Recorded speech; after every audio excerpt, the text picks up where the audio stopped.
Computers.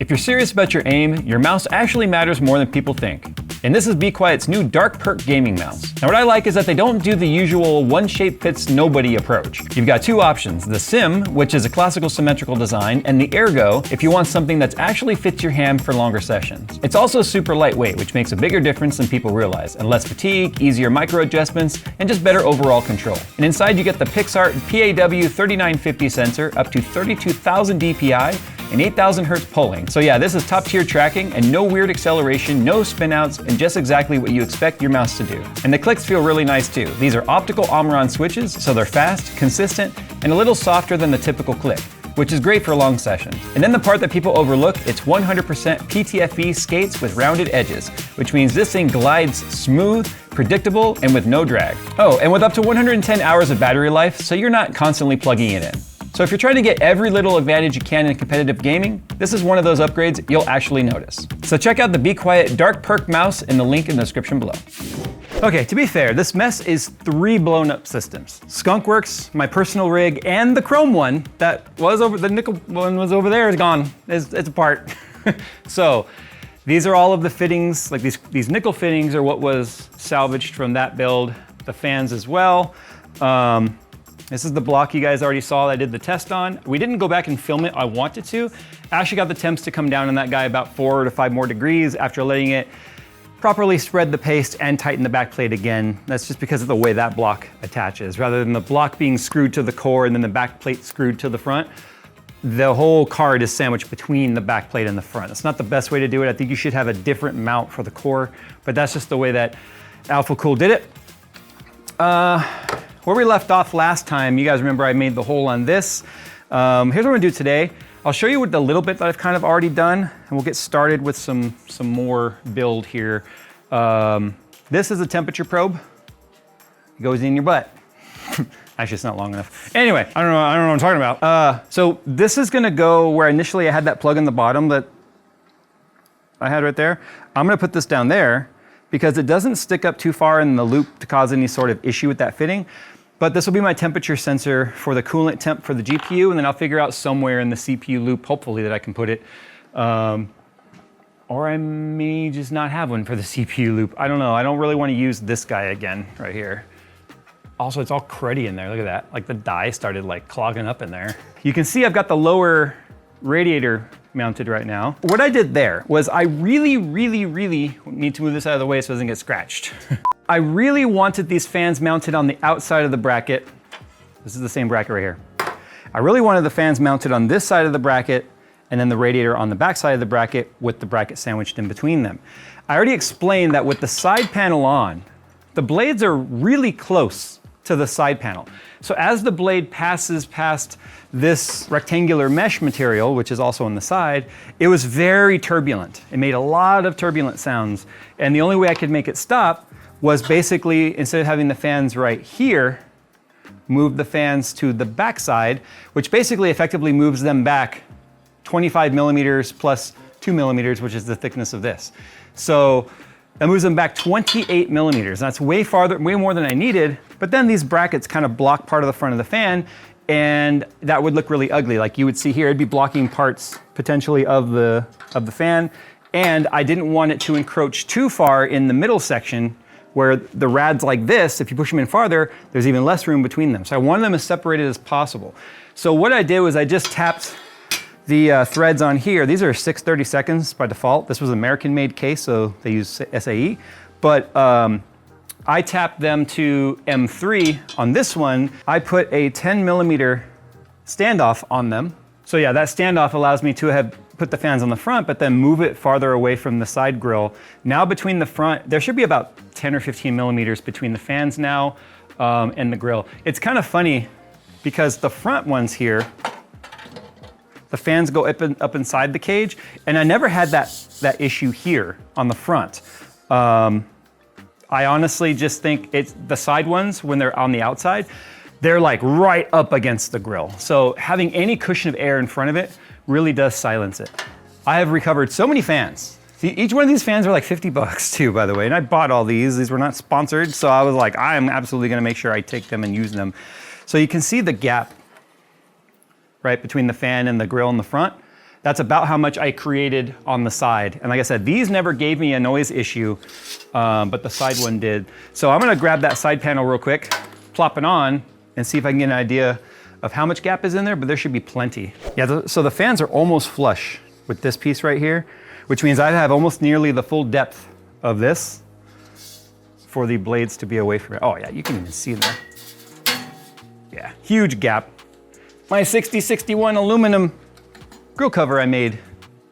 And it matches, it's on the outside, so it kind of matches this, although the paint's fresh and new versus this is being like a lot older. But anyway, that means all of the positive pressure I'm putting into that bottom, now we'll be able to exhaust out of here. I'm also gonna have the power supply grabbing air from down there and helping exhaust that. I'm not worried about the power supply's capabilities at all in terms of temperature. I'm throwing a 1500 watt in here. It's way more power than even the 5090 needs. So the idea is if I just turn off the 0 dB mode in the fan, and then I can actually, because it is a Corsair fan or a power supply, and it is an IQ like link power supply, I can go in there and control that fan the same as any other fan in the system. So I'll just set that to like 50% always going or something like that.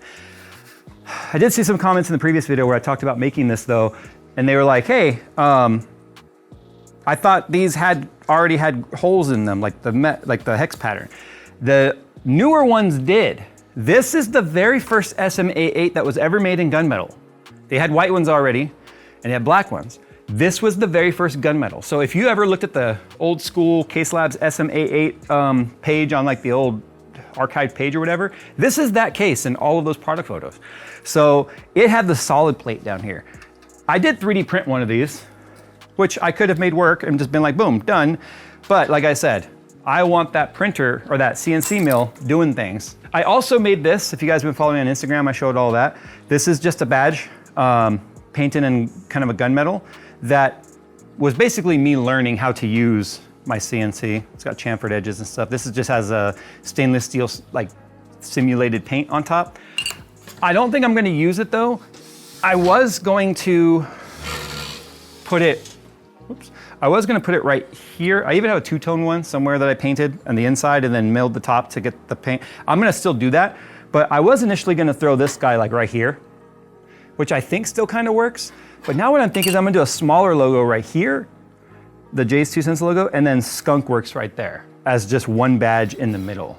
I think that's what I'm gonna do, but here's the thing. That's like the cherry on top. I got time before I have to deal with that. I also forgot to point out, thanks to whoever mentioned in the previous video, like, Jay, it's just a 3.5-inch floppy drive. So I bought one. It's cool too because it's 2 USB 3.0 and 2 USB-C, and it's a 20 gigabit port, which means it has just one connection. So I don't have to deal with 2 plugs. It does require its own state of power because of the amount of power that can be requested through there, but that's fine. I'd much rather deal with that than having the USB-C going up front or USB 3 going to the motherboard, which always looks really stupid. But because I disassembled this, now I must do the pressure test again. I took it apart because I had some, like this little debris shit. I had some in between the plates when I put it back together. It's kind of nice and important to pressure test along the way, because then if you immediately start getting a leak, you'll know what it was. Look at that. O-rings are still doing their job. All right, so here's my temperature probe. That is just a normal fitting. That's an extension I need because of the depth of the plate that attaches to the top. It's just a pass-through fitting. Got my RGB cables nice and loosened up. Long arms, okay, there we go. Whew, cool. Mid plate's in there. It has wiggle and scoot until the tubes are attached. I wanted to point this out. Some people might have looked at this and been like, why is it low like that? That's not gonna be centered. That's gonna bug my OCD. Well, you gotta look where the mounts are. The mounts aren't up here. The mounts are down here. So I did center them on the opening in the grill. It's like I've built this 700 or 800 times. What's throwing me off right now is this is the first time ever, actually, that Skunkworks hasn't had an EATX board in it. So in terms of tubing, I am going to use the nickel tubing. Actually, I'm reusing the tubing from the other build that we did. But I think the tubing, like nickel, is gonna look really good in here. Skunkworks has only ever had acrylic and PMMA. It's never had glass and it's never had nickel-plated brass, but I think it's gonna look real good up in here. What I didn't show you, Phil, that I think you're gonna appreciate, I ordered myself various thicknesses of copper and this big old fat sheet of Delrin. What could I possibly be making or attempting to make that has a copper base and a Delrin top? Comment down below. Proper backing tape for the logo. It's a lot thinner than the normal like backing tape that you would find for automotive for 3M stuff. So it allows me to make my own badge backing. I wanted satisfying buttons. Ooh. So I got brushed stainless buttons. Oh, that sounds good. Yeah, brushed stainless buttons. So I'm gonna tie in the nickel color as well as the logo if I leave part of it bare machined. Of course, because there are two different size buttons, a 16 millimeter for the reset and a 19 millimeter for the power button. Uh-oh. Wait a minute. What? Oh shit, I didn't get the momentaries. Oh, is that? Shit. All right, so we're at the basement here. I've got a little bit of residue on the edge of that rad, but that's okay. I'll flush them after it's together. If they're vertical like this, that is a pain in the ass to bleed, especially on a cross flow, because you could have it only be this high with water and the air could all be up in there. I'm gonna do a vacuum fill when it's time to fill this, hoping to get a lot of that air out, but I've got the crazy horizontal surfaces with the GPU, the mid plate. Obviously I've got the big cylinder reservoir, plus I'm gonna have two vertical rads like this. But you want the outlets to be on the high side. The reason why you want the outlet to be on the high side is it allows the air to move. If the outlet's on the bottom, the air can get trapped up there in the top, and if the outlet's there, then the air doesn't move as freely. So I want to go from mid plate out, which is this guy, into there, because that's on the lower side. Fluid's gonna move across this way, come out of this fitting, which I know is hard to see, out of this fitting right here. Then I'm gonna wanna go into the lower side on the 280, which I'm not sure, I think it's gonna be over here, actually. It'll come straight down, whoop, to the 280 right here, and then it will come out of the top of the 280 right here, which is perfect, because then I can just have a fitting come along, with, like a tube come along the top, and then right back through this fitting right here, the extension piece I put, which then is the pass-through that goes up to where the GPU is. And then the GPU out will just go back directly to the reservoir. It won't come back down here. Now, if you recall how ugly the lower tubing looked by using, it was like the, I can't remember what the material was. It wasn't vinyl, but anyway, I'm using this. This tubing does not leach anything. I also don't have the right size fittings for the collar, so I'm just using the barbs and then zip ties. It'll be fine, I promise. I can use hose clamps, but I don't need to. They won't pop off. But anyway, so yeah, that's what I'm using. So I'm gonna go ahead and attach this one right here. And then get my links figured out. Right about there, I think.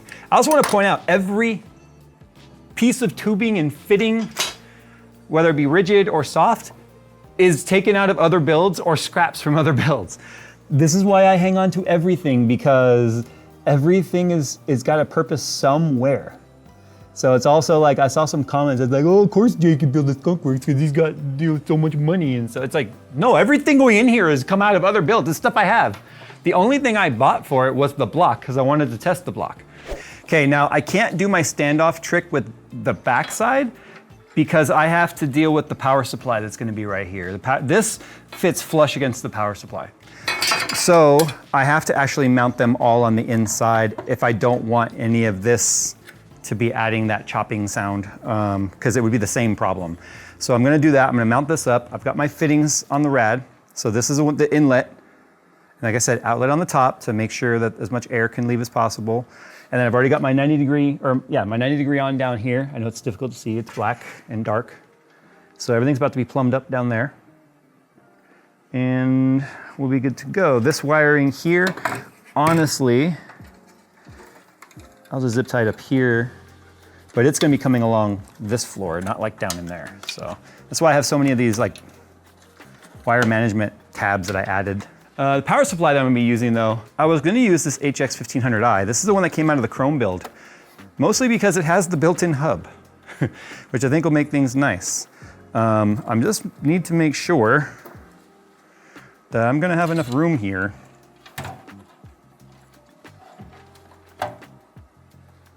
see what I was hoping, and I think I might actually have enough room for it. Probably not. Because I was like, does that mean I might be able to fit like a 140 right here as well as an exhaust, or even add more positive pressure? But I don't think that's gonna fit. No, but that's okay, it gives me more room. And yeah, I know I just put this in backwards. I just wanted to see if I was gonna have enough depth. Technically it would go like, oh, that won't work. Yeah, I'm not gonna be able to use the fan on this because then it pushes them down. I just thought it'd be nice because of the built-in hub, but to be honest, the hub is not that big of a deal because I'm gonna have to probably use, because of the number of fans in this system, I'm gonna have to use the splitter anyway, the splitters. The power supply that I was gonna use, I've been using in my build recently, is that EVGA 1200 P2 over there. Because throwback, like EVGA, man, why the heck not? This is what I meant by when the fans are more recessed, which in this one it actually didn't look so bad. The Lee and Lee fans, because they were so wide, like part of the LED would get covered, which kind of sucked. But like I said, I have to run this on the backside because the power supply goes flush against this. You might notice there's not one in the corner right here. You might also notice there's not one in the corner. You might have already noticed anyway. There's not one there. Do you want me to show you why? This is a problem with these fans specifically. The cage is like probably a few tenths of a millimeter too big.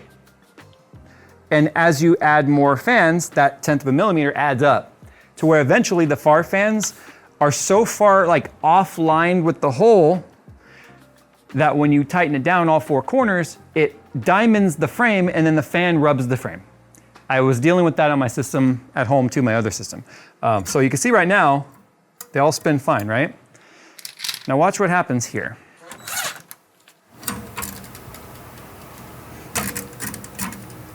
Now watch this.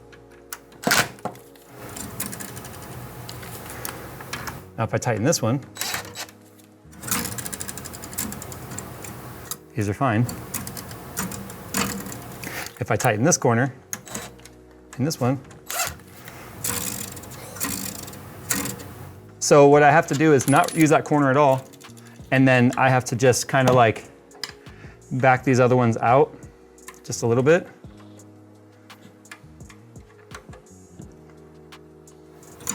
And then we're fine. When I'm dealing with this one, I've got 3 out of 4 going. That should be good enough, right? Doesn't line up at all because it's slightly crooked to make it fit. That's just because the connection, so it has a little bridge that goes where the actual data and power plug is, and then there's another, basically almost like a dowel pin, if you will, but it's rectangle, that keeps it from twisting. Those just somehow cause it to push out just enough to where it doesn't, it's just at the end, it doesn't line up. It's just funny that on this one, I can't get 2 to work. But on this one, I got 3 before I dealt with that problem. That's why there's no corner screw. The reason why I took that screw out entirely is these are the exact same fans I was using in the previous build that I had in the HS420. And the bottom rad, it was the very far right one that was doing that. So I had just used my iFixit tool and just kind of loosened it up until it stopped doing it. Until I found that there is a slight movement of metal as temperature changes. So in high, like intense gaming sessions with games that actually would push the GPU to 600 watts, I started hearing, it was like fucking little engine started in my computer and it was so annoying. And because I had like Lego stuff on top of my system and there's screws on the top to get the glass off, I couldn't go in there and just loosen it because I had to like move stuff and then I'm lazy. So I just dealt with it. But on this one, I'm like, no, I'm considering this. I'm not gonna allow this to cause me that issue.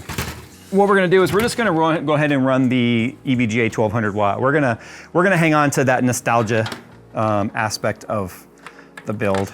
And then not only that, even if I did run the power supply that has the cables, the issue is none of the cables, the longest cable for the link system is 600 millimeters, which is not enough to go from there to here or to up here.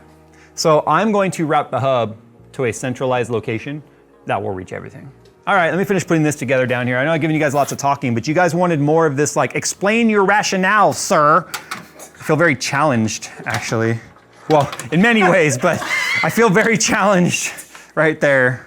So one of the things I didn't do on my last build down here was give myself enough slack to be able to pull the tubes out, like the whole bottom 280 rad setup. If you guys recall the first video, I was like trying to show you stuff and it was like there was no slack.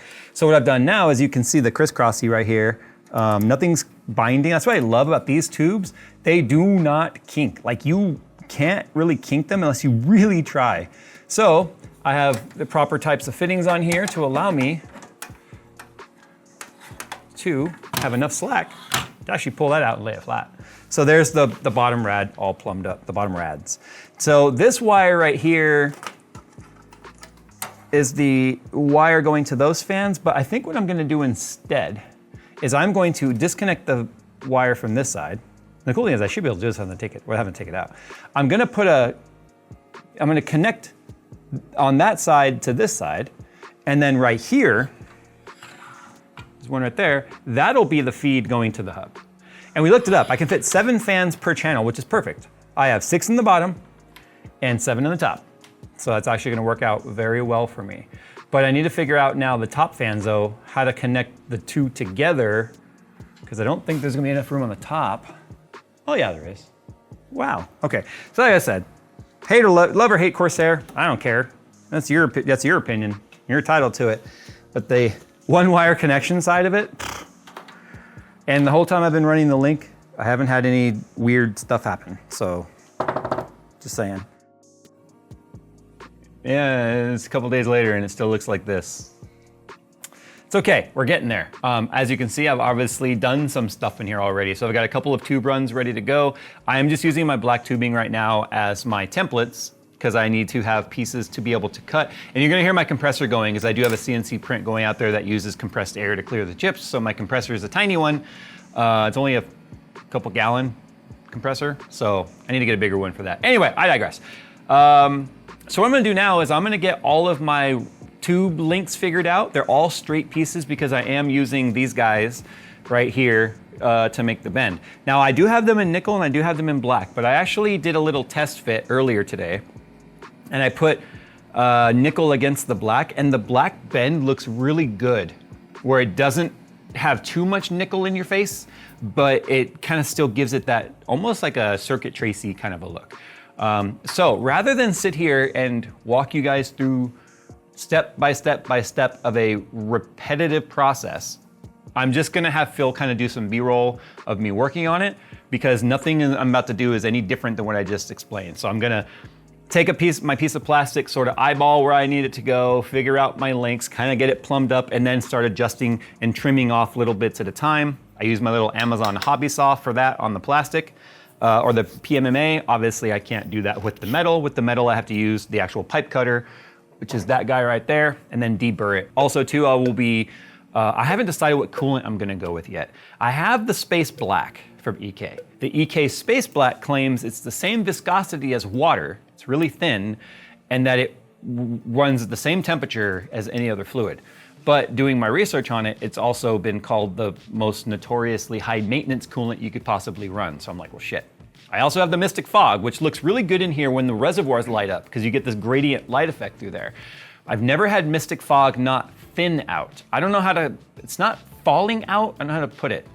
It looks great in the beginning. And then it absolutely does kind of like become more transparent, but inspecting the blocks, every time I've experienced that, it's not gummed up in the blocks. So it's either building up in the radiators or something. But usually when that happens, I'll just do a quick flush and then add Mystic Fog again, and then it's fine. So I'm debating running the Mystic Fog because I think that coolant would go really well with the whole frosted white of like the fans and then the RAM. I switched the RAM from my T-Force 8000 Mega Transfer 64 gigabyte kit because I want to retire and I'm just gonna sell it. It is ridiculously overkill and unnecessary for this build. But Jay, that's the whole point of Skunkworks. Yes, I know, but I actually want to use that RAM in my XOC rig I'm putting back together because I'm getting back into liquid nitrogen cooling again. And 8000 DIMMs are really necessary for the CPU to help uplift the score. So it's the fastest RAM I have. Even though it's Expo, it'll work with Intel just fine. And 64 gigs is just unnecessary for a gaming machine. So this is 32 gigs of 6000 mega transfers. I think it's CL36. It's nothing crazy fast, but again, this is a 9950 X3D. Doesn't need it. The X3D die handles all the gaming, and very fast, very tight latency RAM has very little effect on the X3D variants. If this was not an X3D, then I would go with the super fast RAM. All right, enough talking. Time I hit a screw and it went doink, doink, right into the trash can.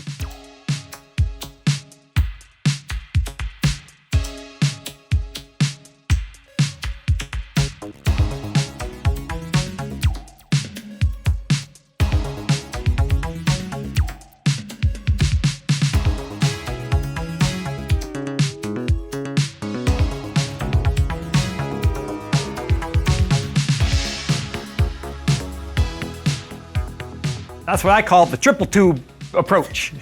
We got our nickel tube, we got our clear PMMA, we got our black PMMA. No, so obviously these are all just mock-ups here. This area right here is kind of sagging a little bit. This fitting's a little loose. I'll change it out to a tighter collared fitting. And then none of the lock collars are on. That's why it's all saggy, but that's about the right length. I'll make sure that's not sagging or doing anything weird when I am finally done. Since I had some of these short pieces, I was like, I'll just build it based off that. This is the one I got super lucky on. I only have one uncut tube, and I need the longest, shut up. The longest run here is to go from the GPU back to the reservoir return. So I need the long run for that, because this is the other longest tube I had, and it was too short to make that run. That is exactly the length I needed. Like down to the millimeter. If anything, it might be like 1 millimeter too short, but it's still fully seated, which means that that's like probably a degree off, but whatever. That's fine because you can't really notice it because it's all black. So now what I have to do is one tube at a time so I don't get them mixed up.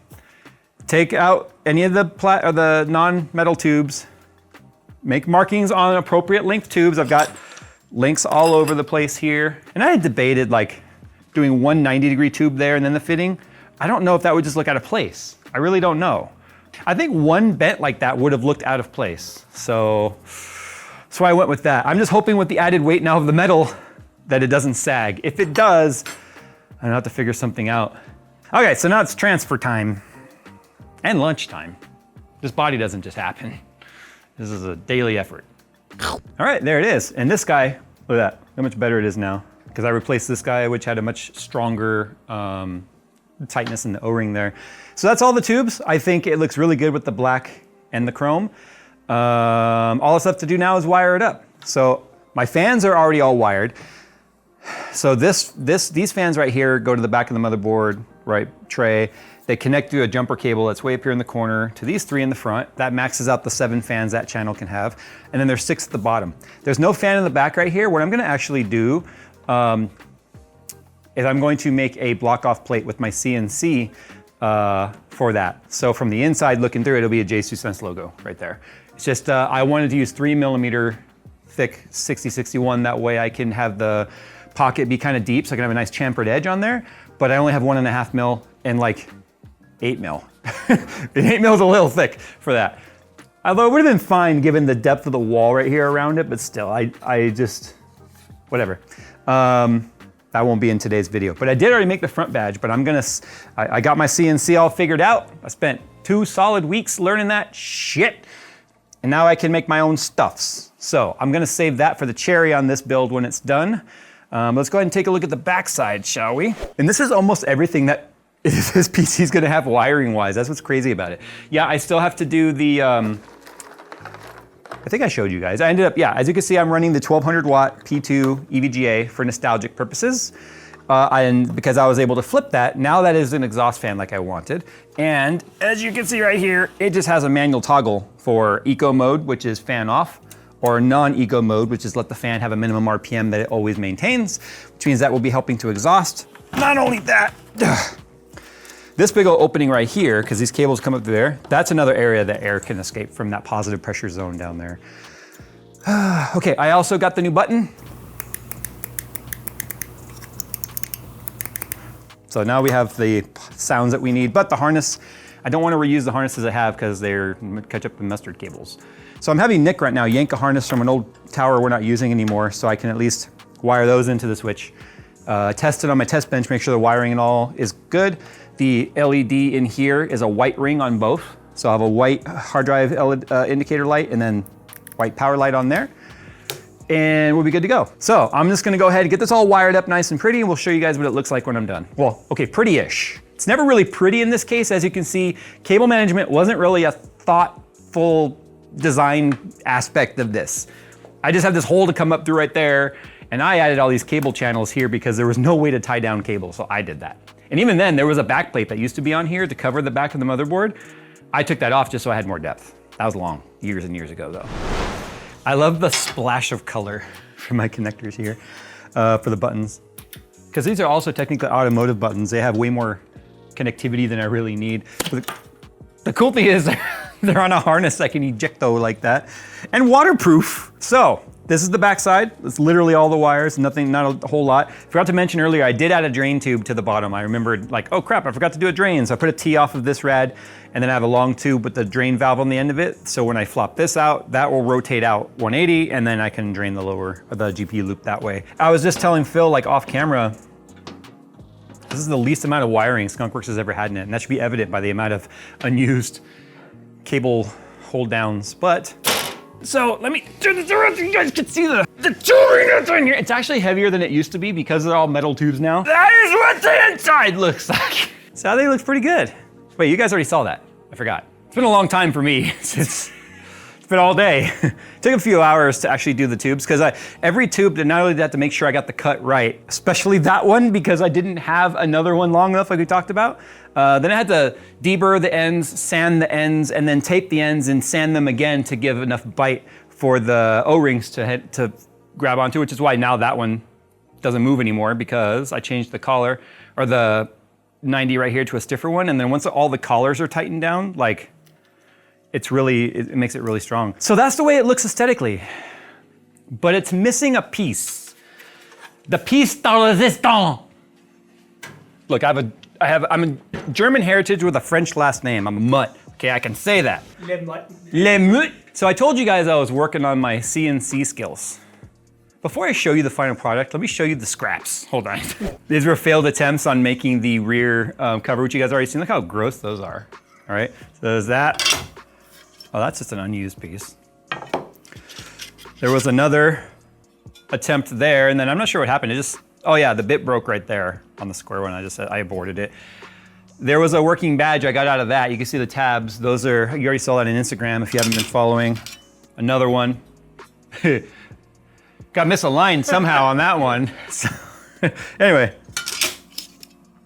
look at that. That was actually scrapped from a successful couple of prints on there. This was the successful badge or cover that's in the back right now. Actually, no, it's not. This is 3 mil. That's right. I was like, this is too thick, and then I did a 1.5 mil.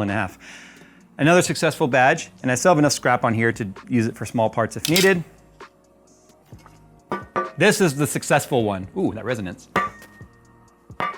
This is the successful 1.5 mil for the rear cover, as you guys can see. Plenty of scrap left on here to do other small projects. This was my attempt at doing a case badge, which you're about to see. This is why it's really important to always make sure you check which contour you're grabbing when you say, let's do a clean pass. Otherwise it erases your work. Learn that real quick. But what I ended up with is that. So Skunkworks, JayzTwoCents logo, JayzTwoCents established 2012. So what I did was I sanded, primered, painted the piece first, then did all the milling, and then I clear coated it. And that is going to go right there. I decided not to use the VHB. A lot of you guys were like, don't use VHB, it'll never come off. Look, I have a trick to using VHB. It's take off the sticky and let it touch your skin a little bit. Then flip it and do the same thing. The oils in your skin will break down some of the adhesive, but it will still hold really tight. It just won't be 200 mile per hour aero tape, which we don't need. This is literally the cherry on top. Skunkworks has never had a custom badge. And I designed it and I made it myself with my own brain. Yay! I also learned this aluminum they're using is, I believe, multi-layer, and it does not mill. It just, like, it doesn't, it's not good. And the reason why I know that is I just went, why am I designing a piece from scratch? Why don't I just take the solid cover and mill that? I might have had a better chance if one hadn't been using a corn mill bit designed for carbon fiber and not aluminum, which I didn't know. And when I looked up the tool specs, it was like, you can't use it on metal. So that's why I just welded all the chips to it. I would have had a fighting chance with my proper, either my single or my triple fluted carbide O spiral, but whatever. I don't have any more pieces to try it on. The only thing I don't have done that I want to do, because I need to get more 3 mil, like I said, is that cover for back here. So it'll just be the big JayzTwoCents logo right there, but it'll be like this whole thing covered and blocked out. Guess it's time to fill it up right now. I don't know, Phil, should I do the Mystic Fog? No, I'm gonna do overnight though with just distilled to get any crap that might still be in there out. But I'm still leaning towards Mystic Fog. It's almost like I hate myself. It's done, mostly. I still need to make my back cover. Anyway, right now it's set to the same vapor wavy color scheme that I had going with my old system. I love that color. It's kind of the way the colors are set into my room, my game room that it's in, so I am gonna probably leave it like that. But the cool thing is, obviously, I think even just like any sort of static solid color would look really cool with the nickel plated tubing. But even with the Vaporwave style, you can obviously see it's just collecting so much light. Obviously, we're blasting a studio light at it. It has been temperature testing and running right now, the GPU under load, for 4 hours and 31 minutes. It has been on since yesterday to bleed the GPU loop, which is still a little air coming out. I had a little level drop again. What a pain in the ass it is to bleed that GPU loop. I ended up off camera adding a pump to the basement, just to assist with that. I didn't film any of that. I may or may not have had a unplanned rapid disassembly that covered the entire interior of the system and the table and the floor and me and part of the ceiling in coolant. Fortunately, it was just distilled water because it was the flushing loop I already talked about. So what had happened was I used my pressure assist bleed, which I've showed you guys, like, hey, look, use the drain and then input, compressed air into another port, leave the pressure on low, and then it will just push everything out. If you open the drain valve. If you don't, you just pressurize the system. And what happened is this vertical tube right here slid down, popped out of the GPU, so coolant went straight down and splashed every inch of the interior of this was covered in distilled water. Fortunately, the system was not plugged in, it was not on, it was not running, but I was still concerned about cap discharge and potential bridging because the caps hold power. And then this tube swung down and out, and then it was geysering out to top. So it was everywhere. And yeah, when I sat there just staring at it, literally contemplating every choice that has led to where I'm at now, obviously nothing got damaged, thank God. I'm gonna flip something real quick. You see this little nick right here? That little nick right there is bugging me. There. Can't do that with a modern tower, can ya? Anyway, I ended up not running the LEDs in the mid-plate. I never really liked the way they looked in there. Because the LEDs point up, they never really evenly lit across. So I just left those out. A little better cable management I need to do. I just hastily put it back together yesterday, considering in a span of 3 hours from when I exploded the loop to what you guys see now, I completely disassembled the system, including the mid-plate, took it all apart again. That O-ring is such a pain in the ass to get lined up where it needs to be, but that's because coolant got surface tension pulled in between the acrylic layers, and there's no way I could have gotten that out, and that would have absolutely dried and looked terrible. It had to compress air, dry out the whole system, basement, it was in the fans, it was in the PSU, it was in the GPU, it was everywhere. What you guys didn't see, and I should have took a photo of, is when I was standing there staring at that for like a solid 8 to 10 seconds, what I saw was what looked like the scene from Jurassic Park, the first one, when the Brachiosaurus sneezed on the girl and she was like covered in dripping and snot. That's what it looked like in there. And the table and the floor and me and the chair and everything else. Anyway, it's working, as you can see. Let's talk about temps real quick. I do not have any custom fan curves that have been set up. Why am I moving that?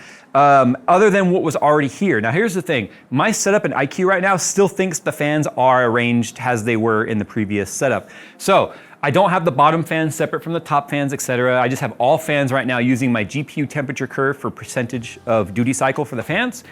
And they are ramped up a little bit, nothing crazy. Thank God, like I said, my spacer worked perfectly when I spaced back the fan mount, so it's not making the chopping sound against the grill. It's just a nice whoosh sound. It's kind of crazy. I went from the Delta Mate block down to the Core 1 block from AlphaCool. I'm saying down because in terms of design and thoughtfulness into a block design, the Delta Mate from Thermal Grizzly is by far the most advanced style water block you can get. And I went from liquid metal, as you guys saw, down to normal thermal paste. I was seeing temperatures of about 46 to 48 C under load in the previous build with like less than 500 watts load, like using windrows or something like that, to right now, and I'm gonna read these to you because, and this is the chart over time, you can see the temp is totally normalized. 4 hours and 36 minutes. My GPU temperature is currently at 37.3 degrees. Steel Nomad, by the way. Okay, that's running about 530 watts right now in Steel Nomad. And my highest temp it saw was 46.6. So what happened here is I feel like at the start of the test, it still wasn't fully bled. Like there was still air in there and the air has started making its way out. Like I said, the reservoir level came down slightly and I filled it up again before we left, which has led to a massive temperature drop. I believe the single pass 560 and 280 are clearly doing their job. My concern about whether or not all intakes on the bottom with just this grill in the back and then the side, like that opening kind of between the power supply and the two fans on the back was gonna be enough to let the positive pressure out.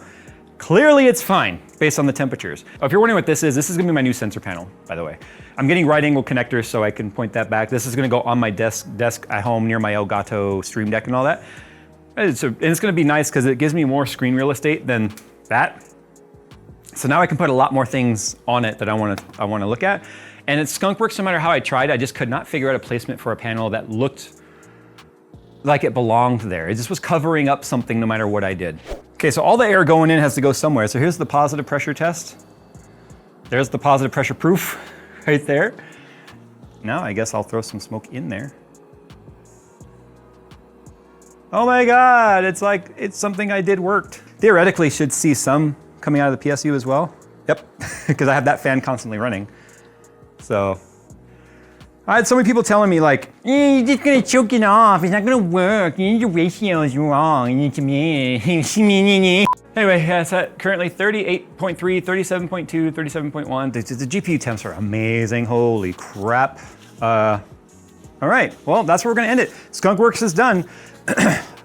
I just have a little tweaks I need to do. I'm gonna actually drain the CPU loop. Actually, that vertical tube right there is like 2 millimeters too long. So it's making the parallels not perfectly parallel. They're like slightly off.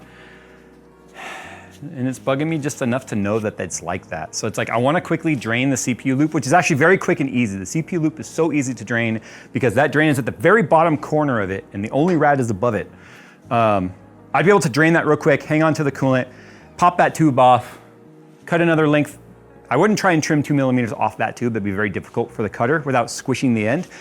But I would just cut another one that much shorter, pop it back in, fill up the reservoir. Takes 2 cycles of filling for it to be full, and then there's no bubbles because it's such a good loop. But I'll get all that done before you guys see the epic montage that Phil obviously needs to end all the custom builds with. Thanks for watching. Skunkworks is done. I haven't had a PC at home for over a week, and now I'm excited to finally have one back. Thanks, guys. Let's play games again. Yay. I like how my kids chose while I didn't have a computer. Dad, we want to play games with you. When I've been trying to play games with them forever, and they just don't want to, and now they're like, we're gonna play games. And it's like, I don't have a computer at home.